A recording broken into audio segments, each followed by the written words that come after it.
Good afternoon to all of you. Once again, welcome to निर्माण IAS YouTube channel, निर्माण plus YouTube channel. Madhya Pradesh current affairs में हमारा आज का अगला टॉपिक जो रहेगा वो रहेगा मध्य प्रदेश के चर्चित व्यक्तित्व और पुरस्कार। यानी मध्य प्रदेश में कौन कौन से प्रमुख व्यक्तित्व हैं, मध्य प्रदेश में कौन कौन से जो प्रमुख व्यक्तित्व हैं और कौन कौन से जो है वो चर्चित पुरस्कार रहेंगे, ये आप लोग देख लीजिए, क्योंकि यहां से प्रश्न जरूर बनेंगे। जब भी मध्य प्रदेश में कभी किसी को पद्म पुरस्कार मिलता है तब जो है वो यहां से प्रश्न जरूर बनता है। ठीक है, 101% यहां से आपके लिए प्रश्न जरूर बनेगा। चर्चित व्यक्तित्व और पुरस्कार, यहां से जरूर आपके लिए प्रश्न बनेगा। ठीक है, तो ये बहुत महत्वपूर्ण टॉपिक है, इसे अच्छे से हम पढ़ेंगे। मध्य प्रदेश के चर्चित व्यक्तित्व और पुरस्कार, मध्य प्रदेश के चर्चित व्यक्तित्व और पुरस्कार, यहां से प्रश्न बनने की संभावना रहेगी। जोधैया बाई, क्या है? जोधैया बाई। तो जोधैया बाई का जन्म उमरिया जिले के लोढ़ा गांव में हुआ था। लोढ़ा यहाँ का एक गांव है और जिला कौन सा है? जिला है उमरिया। कौन सा जिला है? उमरिया। उमरिया से आपको बांधवगढ़ याद आ जाना चाहिए। ठीक है, उमरिया जिले में इनका जन्म हुआ था। देखिए पेंटिंग कर रही है, जनजाति व्यक्तित्व है, और जब भी किसी जनजाति व्यक्तित्व को कोई पुरस्कार मिलता है प्रश्न वहीं से आएगा। ये लीक पेपर मान के चलिए, प्रश्न वहीं से आएगा आपका। बेगा चित्रकारी के लिए वर्ष 2022 में नारी शक्ति पुरस्कार से सम्मानित किया गया है। वर्ष 2022 में नारी शक्ति पुरस्कार मिला है। किसके लिए मिला है? बेगा चित्रकारी। कंफ्यूजन यहां होता है, गोंड चित्रकारी दे देंगे, कोल चित्रकारी दे देंगे, लेकिन किसके लिए मिला है? बेगा चित्रकारी के लिए। 2023 में कला के क्षेत्र में पद्मश्री पुरस्कार प्राप्त हुआ था। 2023 में कला के क्षेत्र में पद्मश्री पुरस्कार प्राप्त हुआ था। कौन सा? पद्मश्री पुरस्कार। पद्मश्री पुरस्कार होते हैं पद्मश्री, पद्म भूषण, पद्म विभूषण, फिर भारत रत्न।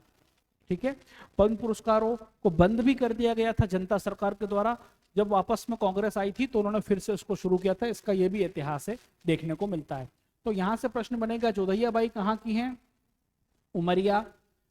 क्या करती हैं? बेगा चित्रकारी। क्या मिला है? पद्मश्री।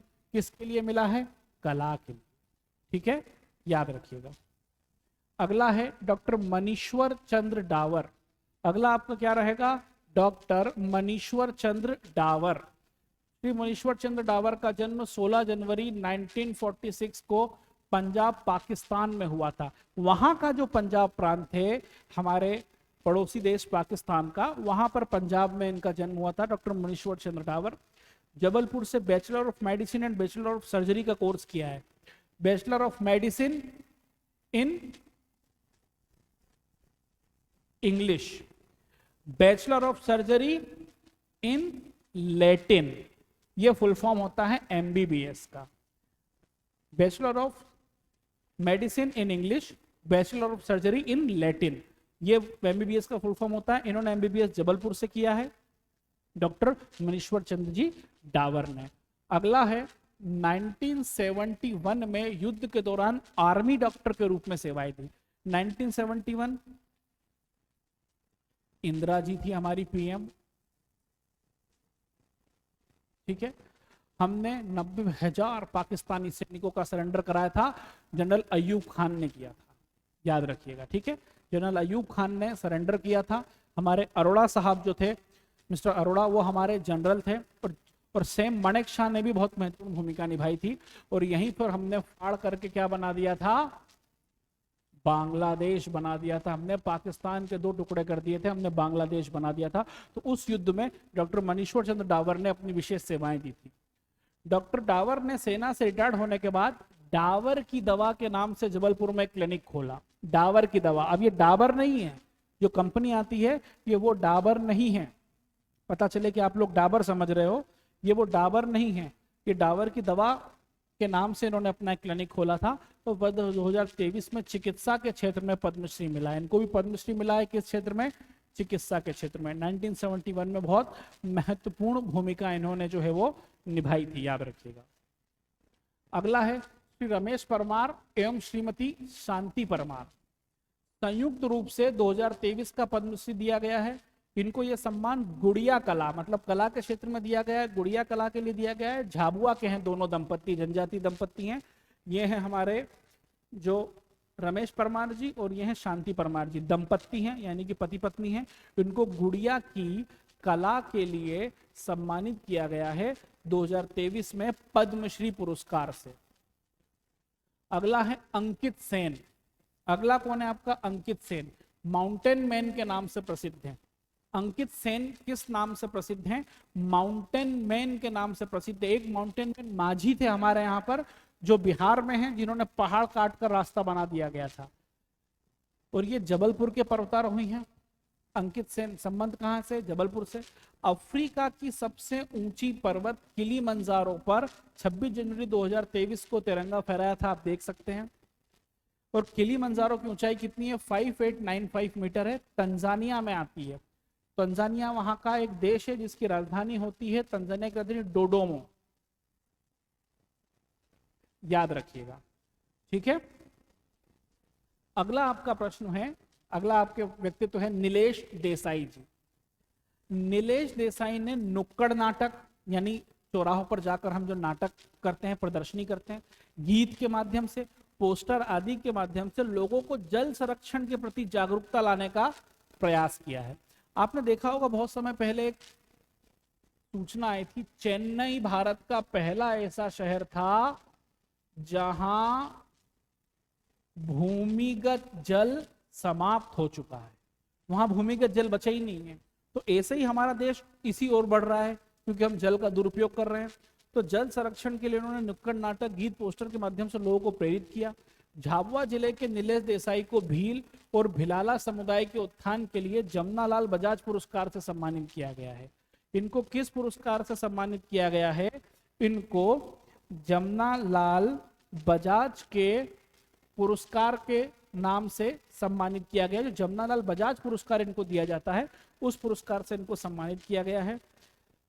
जमनालाल बजाज पुरस्कार का प्रारंभ हुआ था 1978 में। ये समाज सेवा के क्षेत्र में जो सराहनीय कार्य करते हैं उसके लिए जो है ये दिया जाता है, याद रखिएगा। अगला है आपका ईशानी पालनदुरकर। क्या नाम है ये? ईशानी पालनदुरकर। ये भोपाल शहर की हैं। कहाँ की हैं? ईशानी पालनदुरकर कहाँ की हैं? तो ईशानी पालनदुरकर जो हैं वो भोपाल शहर की हैं। कहाँ की हैं? वो भोपाल शहर की हैं। और ईशानी पालनदुरकर ने अंटार्कटिका अभियान पूर्ण किया है। अंटार्कटिका पर जाकर इन्होंने भारत के तिरंगे को लहराया है। और अंटार्कटिका अभियान करने वाली मध्य प्रदेश की एकमात्र महिला है जिन्होंने अंटार्कटिका अभियान जो है वो किया है।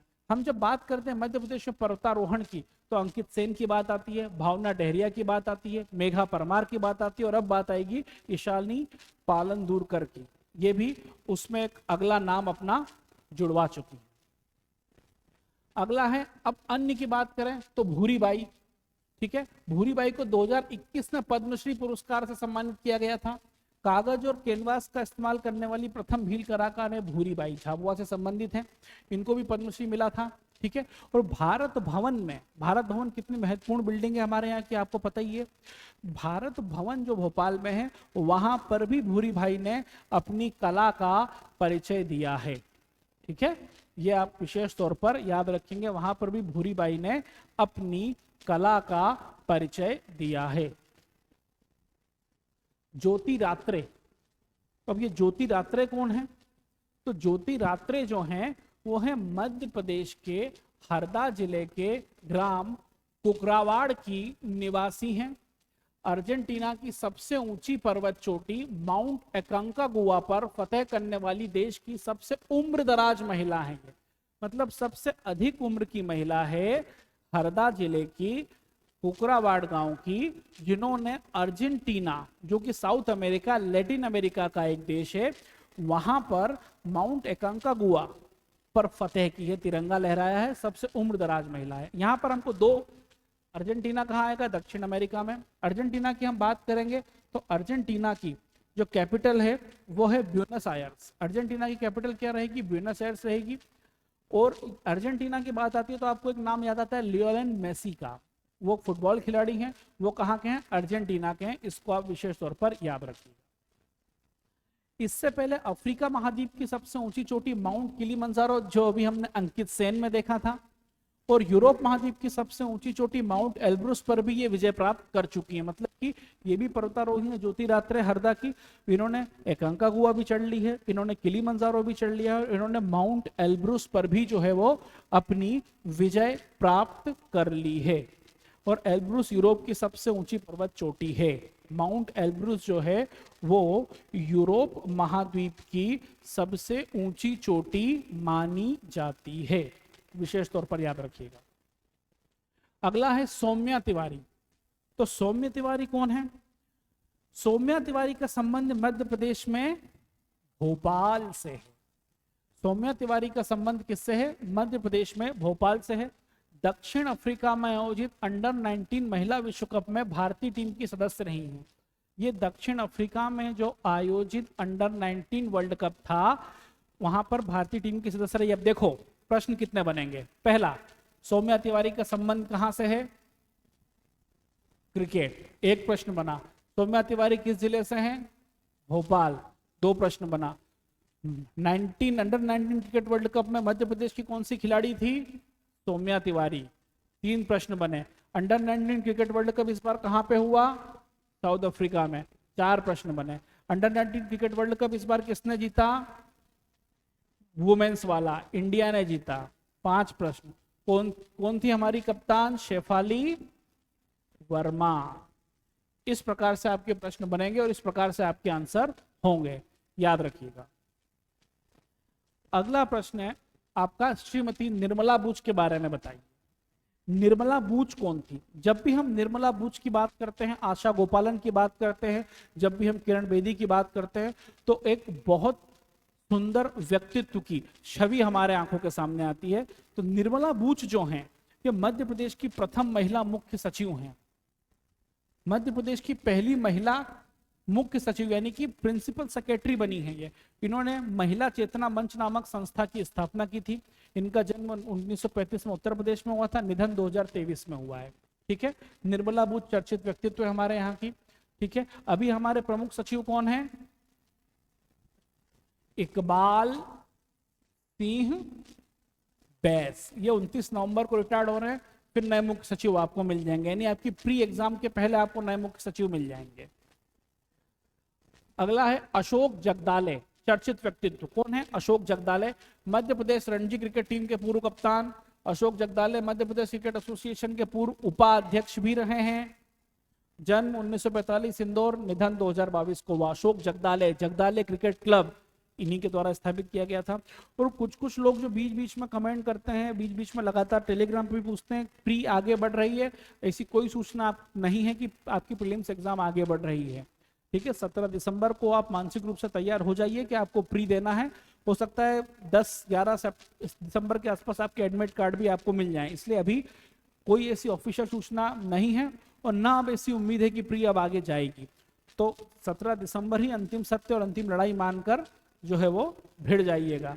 अब किसी के बहकावे में मत आइएगा कि आगे बढ़ेगी या नहीं बढ़ेगी। बढ़ेगी तो सबके लिए बढ़ेगी, नहीं बढ़ेगी तो आपको देना ही है। तो इसलिए 17 दिसंबर मान के ही आप अपनी तैयारी को जारी रखिएगा। श्याम सुंदर दुबे, श्याम सुंदर दुबे जो हैं 6 मार्च 2023 को इन्होंने महालेखा नियंत्रक, कंट्रोलर जनरल ऑफ अकाउंट्स, लेखा एवं महालेखा परीक्षक केग वाले की बात नहीं कर रहा हूं मैं, हम CJA की बात कर रहे हैं। कंट्रोलर जनरल ऑफ अकाउंट नियुक्त किया गया है श्याम सुंदर दुबे को। इनका संबंध मध्य प्रदेश के नर्मदापुरम जिले से। किससे है? मध्य प्रदेश के नर्मदापुरम, जो पहले क्या था? होशंगाबाद था। अगला है आपका वैज्ञानिक दिनेश कुमार शुक्ला, वरिष्ठ परमाणु वैज्ञानिक। कौन से वैज्ञानिक है? परमाणु वैज्ञानिक दिनेश कुमार शुक्ला को भारत सरकार ने अगले 3 साल तक की अवधि के लिए परमाणु ऊर्जा नियामक बोर्ड SERB का अध्यक्ष नियुक्त किया है। इनका संबंध जबलपुर से है। किससे है? जबलपुर से है। परमाणु ऊर्जा नियामक बोर्ड अध्यक्ष कौन है? दिनेश कुमार शुक्ला। संबंध है इनका जबलपुर से। प्रश्न आपके लिए यहीं से बनेगा। और परमाणु ऊर्जा नियामक बोर्ड का गठन कब हुआ था? 15 नवंबर 1983, जिस समय इंडिया ने विश्व कप जीता था। ठीक है, याद रखिएगा। अगला है आपका मोहम्मद यूसुफ खन्नी। ये भी एक चर्चित व्यक्तित्व है आपके, मोहम्मद यूसुफ खन्नी। ठीक है, मोहम्मद यूसुफ खन्नी धार जिले के बाघ गांव, वही बाघ टांडा जो मैंने आपको बताया था, बाघिन नदी और बाघ के मशहूर शिल्पकार मोहम्मद यूसुफ खन्नी को हस्तकला में डाक टिकट बाघ छपाई के लिए भारत के सर्वोच्च शिल्पकार पुरस्कार शिल्प गुरु। तो अब आपका प्रश्न ये भी बनता है कि शिल्प गुरु पुरस्कार क्या है। तो शिल्प गुरु पुरस्कार जो होता है वो होता है कि भारत का सर्वोच्च शिल्पकार पुरस्कार होता है शिल्प गुरु, उससे इनको जो है वो क्या किया गया है, सम्मानित किया गया है, याद रखिएगा। आशुतोष राणा क्या है, आशुतोष राणा जो है वो कौन है, क्या किया इन्होंने, तो आशुतोष राणा अभिनेता और लेखक आशुतोष राणा को उनके उपन्यास राम राज्य के लिए मध्य प्रदेश साहित्य अकेडमी अवार्ड 2020 की घोषणा की गई है। राम राज्य के लिए मध्य प्रदेश अवार्ड 2020 में घोषणा की गई है। आशुतोष राणा का संबंध मध्य प्रदेश के नरसिंहपुर जिले से है। किससे, नरसिंहपुर जिले से है। इनकी राम राज्य एक बुक भी है इनकी, उसके लिए साहित्य अकेडमी पुरस्कार इनको मिला है। नरसिंहपुर जिले की गाडरवाड़ा जो तहसील है, जहां बरमान का मेला लगता है, वहीं पर जो है आशुतोष राणा को सम्मानित किया गया। प्रोफेसर राजीव लक्ष्मण करंदीकर, प्रोफेसर राजीव लक्ष्मण करंदीकर जो हैं, ये कौन है, तो केंद्र सरकार ने प्रोफेसर राजीव लक्ष्मण करंदीकर को राष्ट्रीय सांख्यिकी आयोग के अंशकालीन अध्यक्ष के रूप में 3 वर्ष की अवधि के लिए नियुक्त किया गया है। हमारा जो राष्ट्रीय सांख्यिकी आयोग है, जो आंकड़े जारी करता है हमारे देश की प्रगति से संबंधित, कोलकाता में मुख्यालय है। राजीव लक्ष्मण करंदीकर को उसका अस्थायी अंशकालीन अध्यक्ष 3 वर्ष की अवधि के लिए नियुक्त किया गया है। जब भी हम सांख्यिकी की बात करते हैं तो ये नाम आता है पीसी महान लोविस का, इन्हीं के नाम पर सांख्यिकी दिवस जो है हम मनाते हैं, याद रखिएगा। अगला है दीनानाथ भार्गव, इंदौर के हैं। कौन है ये, दीनानाथ भार्गव कहाँ के हैं, ये इंदौर के हैं।